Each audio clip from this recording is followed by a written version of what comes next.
এঁচোড় আপনারা যতভাবেই রান্না করে খেয়ে থাকুন না কেন, তবে অবশ্যই কিন্তু এইভাবে একবার পকোড়া তৈরি করে খেয়ে দেখুন। খেতে দারুণ লাগবে, একদম মুচমুচে দারুণ একটা রেসিপি বলতে পারেন।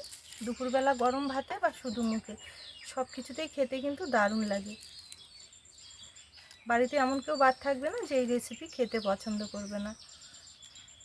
একবার হলো অবশ্যই বানিয়ে খেয়ে দেখবেন, কথা দিচ্ছি আপনাদের অনেক বেশি ভালো লাগবে। নমস্কার বন্ধুরা, নতুন পর্ব দেখার জন্য আপনাদের সকলকে জানাই স্বাগত কাজলি ভিলেজ ফুড রান্নাঘরে। আজকে আবারও মুখরোচক দারুণ টেস্টি একটা রেসিপি নিয়ে চলে এসেছি। আজকে আমি এঁচোড়ের চপ বা পকোড়া বানিয়ে দেখাবো।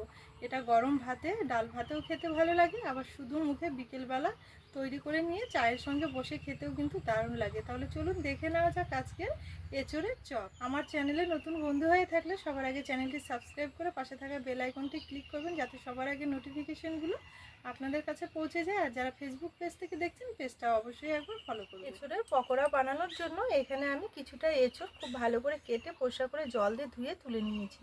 এই যে দেখুন, ঠিক এইভাবে একটু ছোট ছোট করে কেটে নিয়েছি।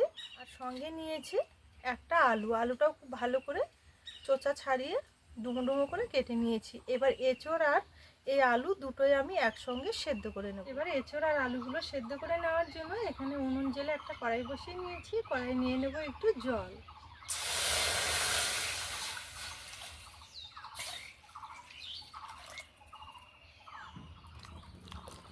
এখন আলুটাও নিয়ে নেব। এবারে এর মধ্যে নিয়ে নেব সামান্য একটু লবণ।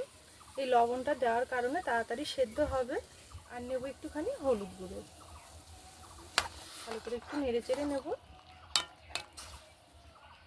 এবারে একটা থালাতে ঢেকে এঁচোড় আর আলুটা দুটোই আমি খুব ভালো করে একটু সেদ্ধ করে নেব। এখানে এঁচোড় আর আলুটা মোটামুটি আমি 10 থেকে 12 মিনিট ঢাকা দিয়ে একটু সেদ্ধ করে নিয়েছি। এবারে ঢাকা তুলে দেখে নেব সেদ্ধটা কেমন হয়েছে।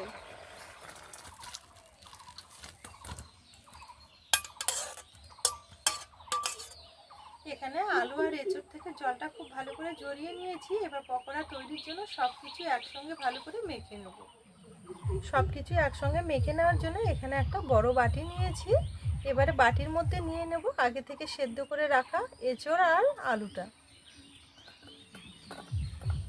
একটা আলু দেবেন, তাহলে খুব সুন্দর বাইন্ডিংটা আসবে। এবারে এর মধ্যে নিয়ে নেব 3 চামচের মতো বেসন। আর নিয়ে নেব 3 চামচের মতো শুকনো চালের গুঁড়ো।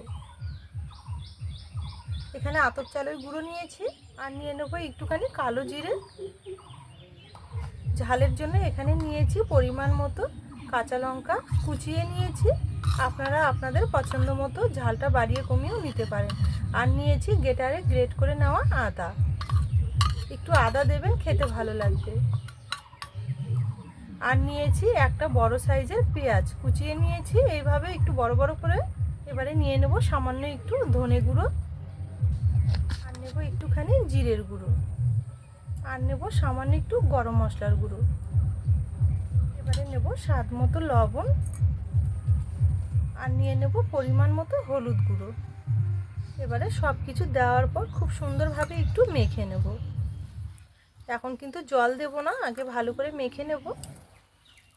আর এখানে জল দেওয়ার কিন্তু প্রয়োজনও পড়বে না। এইভাবে মেখে নিলে দেখবেন খুব সুন্দর একটা বাইন্ডিং চলে আসবে। এই যে দেখুন, এখানে খুব সুন্দরভাবে মেখে নিয়েছি সব কিছু একসঙ্গে।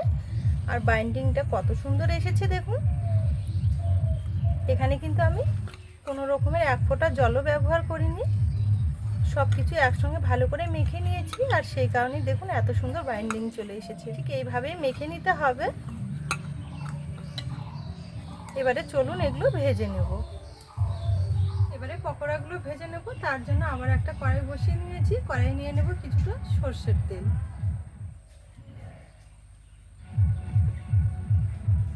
এবারে তেলটা ভালো মতো একটু গরম করে নেব।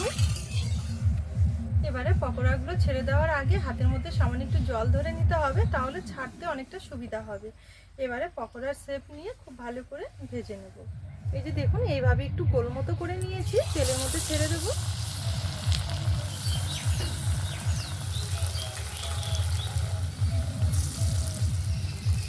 এখানে আমি একটু বড় বড় করে এগুলো ভেজে নেব। আপনারা চাইলে এর থেকেও ছোট করেও ভেজে নিতে পারেন। তবে যেইভাবেই ভেজে নেন না কেন ঠিক এইভাবে ব্যাটারটা তৈরি করে ভেজে নেবেন, দেখবেন খেতে ভালো লাগবে। এখানে কিছুটা পরিমাণে তেলের মধ্যে ছেড়ে দিয়েছি, এবার হালকা আছে খুব ভালো করে একদম মুচমুচে করে ভেজে নেব। দেখুন এগুলো হালকা আছে খুব সুন্দরভাবে একদিকে ভেজে নিয়েছি, এবারে উল্টে দেবো। যখন দেখবেন কালারটা এরকম চেঞ্জ হবে তখনই কিন্তু উল্টে দিতে হবে। কতটা সুন্দর হয়েছে পকোড়াগুলো, একদম ফুলকো ফুলকো। এইভাবে ওলট পালট করে কন্টিনিউ নাড়াচাড়া করে খুব ভালো করে একটু ভেজে নিতে হবে। এইভাবে তৈরি করে দুপুরবেলা গরম ভাতে বা বিকেলবেলা খেতে কিন্তু দারুণ লাগে, শুধু মুখেও খেতে কিন্তু খুবই ভালো লাগে। এই যে দেখুন এগুলো খুব সুন্দরভাবে ভেজে নিয়েছি, এবারে তেল থেকে তুলে নেব।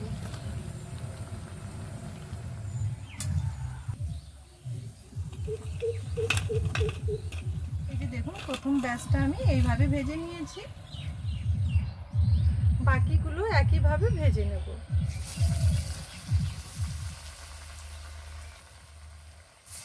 এঁচোড় আমরা বিভিন্নভাবে রান্না করে খেয়ে থাকি, কিন্তু এইভাবে একবার এঁচোড়ের পকোড়া তৈরি করে খেয়ে দেখবেন, দেখবেন খেতে কত ভালো লাগে, দারুণ লাগে খেতে। এইভাবে তৈরি করে আপনারা যদি একবার খেয়েছেন, এইভাবে তৈরি করা জিনিস আপনারা দোকানেও কিন্তু খুঁজে পাবেন না, খেতে ভীষণ ভালো লাগে।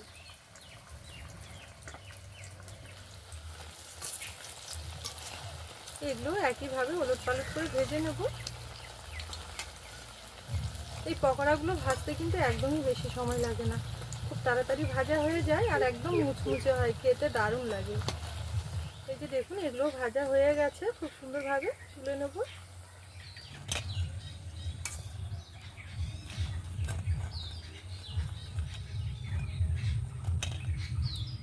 এখানে সম্পূর্ণ এঁচোড়ের পকোড়াগুলো ভেজে একটা থালার মধ্যে তুলে নিয়েছি, আর কতটা সুন্দর লাগছে দেখতে, দেখুন দেখেই যেন খেতে ইচ্ছে হবে, একদম মুচমুচে হয়েছে। বাড়িতে এমন কেউ বাদ থাকবে না যে এই রেসিপিটা খেতে পছন্দ করবে না, দুপুরবেলা গরম ভাতে বা শুধু মুখে সব কিছুতেই খেতে কিন্তু দারুণ লাগবে। তাহলে বন্ধুরা আজকে এঁচোড়ের পকোড়া আপনাদের কেমন লেগেছে অবশ্যই কিন্তু একটা কমেন্ট করে জানাবেন। পুরো ভিডিও দেখে রেসিপি ভালো লেগে থাকলে সবসময়ের জন্য আমার চ্যানেলের পাশে থাকবেন। আজকের জন্য রেসিপি এখানে শেষ করলাম, ফিরে আসবো পরের দিন নতুন রেসিপির সাথে। ততক্ষণের জন্য আপনারা ভালো থাকবেন, সুস্থ থাকবেন।